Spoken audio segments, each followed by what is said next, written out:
Olá, pessoal. Vamos aqui para mais uma aula sobre números inteiros. Dessa vez a gente vai falar sobre a radiciação. Eu sou o professor Ed Carlos Paixão.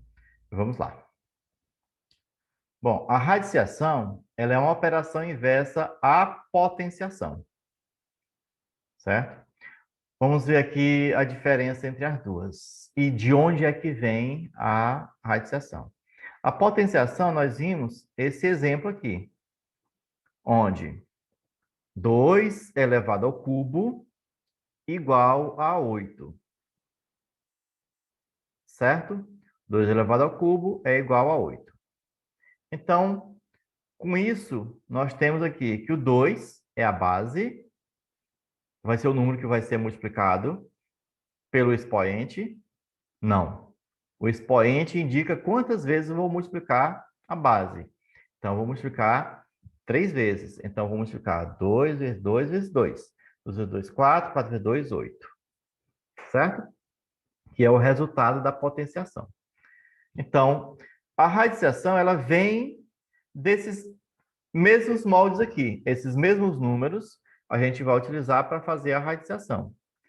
Olha, eu vou pegar o 2, que é a base, o expoente e o resultado. Bom, notem que na potenciação, o 3 ele fica logo à direita do 2, indicando que eu vou multiplicar o 2 3 vezes, certo? 2 vezes 2 vezes 2. 2 vezes 2, 4. 4 vezes 2 são 8. E aqui, eu peguei os mesmos elementos, os mesmos números, e a igualdade agora ela vai estar no lugar diferente, onde o expoente ele vai para a esquerda do 8, certo? Então, indicando o quê? Indicando que o 8, se eu dividir 3 vezes, eu vou ter como resultado o número 2. Se eu multiplicar o 2 3 vezes, eu vou ter como resultado o 8. Nesse caso aqui, se eu dividir o 8 3 vezes, eu vou ter como resultado 2. Certo? Ou seja, 8 dividido por 2, 4. 4 dividido por 2, 2. Então, eu vou ter 3 elementos, 3 números, ok? Mas, para que eu tenha uma radiciação, é preciso que eu tenha um sinal separando isso aqui, que é um novo elemento que não tinha aqui na potenciação. Então, como é que a gente faz aqui? 2 vai ser igual a raiz. Lembra que isso aqui a gente lia 2 elevado ao cubo? Então, aqui vai ser a raiz cúbica. Então, 2 é igual à raiz cúbica de 8. Por que que 2 elevado à raiz cúbica de 8? Pelo aquilo que eu falei. 8 pode dividir por 2, que vai dar 4. E pode dividir por 2, que vai dar 2. Então, tem 3 elementos. Ou seja, eu vou... se eu pegar esse 8 aqui e fatorar, eu vou encontrar o número 2 como resultado. Então, aqui nós vamos ter nomenclaturas diferentes também. Isso aqui vai ser a raiz, ou seja, o resultado da radiciação. Esse aqui vai ser o índice. Esse aqui vai ser o radicando. E o novo elemento vai se chamar radical. Ou seja, raiz cúbica de 8 é igual a 2. Que é como a gente lê isso aí. Raiz cúbica de 8 é igual a 2. Lembrando que eu coloquei essa igualdade aqui para pegar como esse exemplo aqui, certo? Mas, na verdade, vocês vão ver que a gente vai colocar sempre na frente, certo? À direita. Então, a diferença entre a radiciação e a potenciação é essa. A radiciação ela é a operação inversa da potenciação, por isso. Porque o expoente na potenciação é o índice na radiciação. Ok?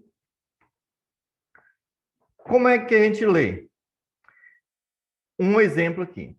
Eu tenho aqui o 2 como índice, e esse 2 também não aparecendo.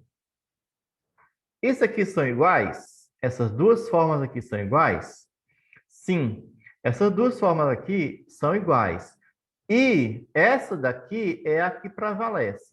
Você, com certeza, nos seus livros, nos livros de matemática que vocês já viram, ou que virão, vocês não vão ver esse 2 como índice.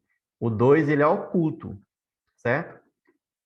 Por isso, a gente tem que ter essa observação. Se o índice for 2, não é necessário escrever, certo? E a leitura é: se não tenho, então porque isso aqui é um quadrado. Isso aqui é um quadrado, então eu vou ter a raiz quadrada. Raiz quadrada de 4. Outro exemplo, índice 3. Então, raiz cúbica, certo? Raiz cúbica de 125.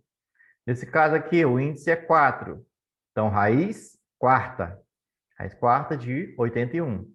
Nesse caso, raiz quinta. Por quê? Porque o índice é 5, de 32. E assim por diante. Da mesma forma como a potenciação, você tem nomes específicos para o expoente 2 e para o expoente 3.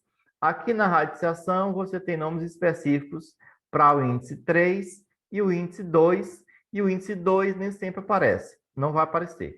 Então, aqui vai ficar a raiz quadrada e aqui vai ficar a raiz cúbica, ok? Então, raiz sexta, mesma coisa, 64. Então, vai ser quarta, quinta, sexta, sétima, raiz oitava, raiz décima, ou décima raiz, assim por diante. Aqui, gente, nós temos o que nós chamamos de tabela ou tabuada de Pitágoras. Acho que vocês lembram que a gente falou sobre ela em um vídeo anterior, onde eu tenho aqui todas as multiplicações até 10, de 10 por 10. E lembro também que eu falei sobre essa diagonal aqui, a diagonal principal. Essa diagonal principal indica os números que são quadrados perfeitos, como eu disse anteriormente.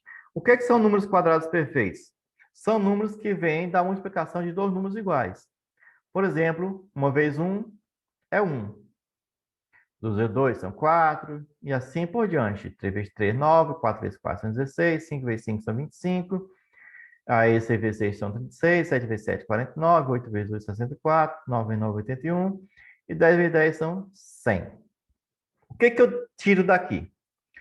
Seguinte, se eu tenho o 100, que é formado por a multiplicação de 10 por 10, então, eu posso dizer que 10 ao quadrado é igual a 100.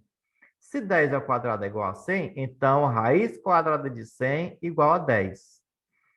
81, ele vem de quem? Da multiplicação de 9 vezes 9.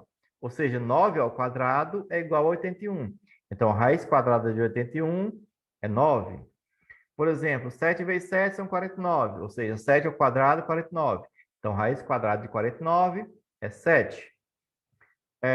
4 ao quadrado é 16, ou seja, 4 vezes 4. Então, a raiz quadrada de 16 é 4. E assim, todos os números quadrados perfeitos. Raiz quadrada de 4 é 2. Raiz quadrada de 25 é 5. Raiz quadrada de 64 é 8. Certo? É útil demais essa tabela aqui, viu? Então, como é que a gente vai fazer a extração dessas raízes? Por exemplo, 64, a gente viu anteriormente, é 8. Por quê? 8 vezes 8 é 64. Já essas aqui, que terminam em zero, elas também são fáceis de extrair. Por exemplo, 400. 400, ele vai terminar em dois zeros. Então, você vai procurar se o número termina em dois zeros, 4 zeros ou 6 zeros. Ou seja, sempre pares de zero. Por quê? Porque se ele não terminar em pares de zero, ele não será um número quadrado perfeito. Então, nesse caso, 400 termina em dois zeros, então ele é. A raiz quadrada de 4 é 2. Aí vou pegar esses dois zeros e transformar em um só. Pronto. Raiz quadrada de 400 igual a 20. Já a raiz quadrada de 144 não é tão fácil assim, a não ser que você já saiba quanto é. Nesse caso, a gente vai fazer uma coisa chamada decomposição em fatores primos. Ou seja, você vai dividir por 2, se não der, você divide por 3, se não der, divide por 5 e assim por diante. Então, termina em par, então pode dividir por 2. Então, ó, 14 dividido por 2 vai dar 7. 4 dividido por 2 vai dar 2. Então, 7, 2. Dá para dividir por 2, que é par. 7 por 2 vai dar 3. Aí sobra 1. 2 vezes 3 são 6, né? Então, ficar 12. 12 por 2 são 6. Então, 36. É par. Então, divide por 2. Vai dar 18. Para dividir por 2, que vai dar 9. Aí 9 não dá mais para dividir por 2, porque ele é um número ímpar. Então, mas dá para dividir por 3. 9 por 3 vai dar 3. 3 por 3 vai dar 1. Aqui, você vai ver o seguinte. Como é quadrado, raiz quadrada, você vai pegar pares de número, certo? Então, observe que eu tenho 2, 2, tenho 2, 2, tenho 2, 3. Então, se não sobra nenhum número, esse número aqui é um número quadrado perfeito. Eu vou fazer como? Vou pegar dos 2, eu pego 1, certo? Desses 2 eu pego 1, desses 3 eu pego 1. E simplesmente multiplico. 2 vezes 2 são 4, 3 vezes 4 são 12, e é a raiz quadrada de 144. 625, número maior, faço a mesma coisa. Nesse caso não é par, então eu não posso dividir por 2. Por 3, eu vou fazer o seguinte, eu vou somar. 6 mais 2, 8. 8 mais 5, 13. 13 é a mesma coisa que 1 mais 3. 1 mais 3 é 4. 4 não pode ser dividido por 2. Então, vamos por 5. 625 dividido por 5. Então, aqui, ó, vai dar 125. 125 pode dividir por 5 de novo, que vai dar 25. 25 pode dividir por 5, que vai dar 5. E 5 por 5, que vai dar 1. De novo, eu vou ver se tem pares de número. Oh, esqueci do número aqui, ó.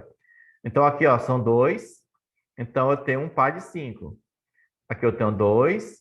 Eu vou ter outro par de 5. Então, ó, 5 vezes 5 são 25. Ok? 1024. 1024, mesma coisa. Só que esse aqui é bem maiorzão, né? Dá para dividir por 2, que vai dar 512. Vocês façam essas operações aí depois, viu? Ver se dá certo. 512 por 2, que vai dar 256. Por 2 ainda, porque é par, vai dar 128. Ainda continua par, que vai dar 64. Continua par, dividido por 2, que vai dar 32. Continua par, dá para dividir por 2, que vai dar 16. Continua par, que vai dar 8. E o 8 é par, dá para dividir por 2, que vai dar 4. 4 pode ser dividido por 2, que vai dar 2. E 2 dividido por 2, que vai dar 1. De novo, eu posso dividir em pares de número. Ó. Eu tenho 2, 2, 2, 2, 2. Se não sobrou nenhum, então esse número vai ter uma raiz quadrada exata, certo? Então, eu vou pegar um de cada 2 desse aí, certo? Então, 2 vezes 2, 4. 4 vezes 2, 8. 8 vezes 2, 16. 16 vezes 2 são 32. Essa aqui, gente, é a forma que eu acho, na verdade, mais difícil. Mas, como a gente está fazendo revisão, a gente vai tratar dessa forma aqui. Posteriormente, a gente pode postar um vídeo falando sobre uma forma mais fácil. Ok? Obrigado por sua atenção e até a próxima.